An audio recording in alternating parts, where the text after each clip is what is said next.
नामाच्यो जाती. पयलें जात नाम. जें नाम एके जातींतल्यान सगळ्या जिवांक वा वस्तूंक लागता तें जात नाम.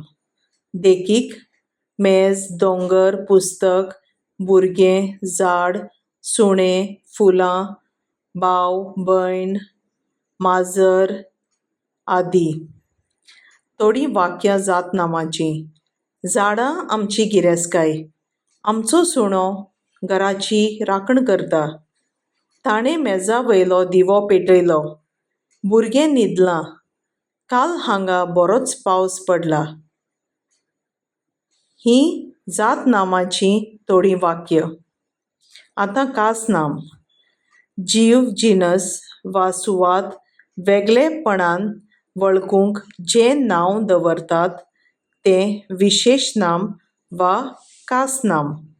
देखीक टॉमी, मीना, गोंय, भारत, जुवारी, मंदोवी आदी.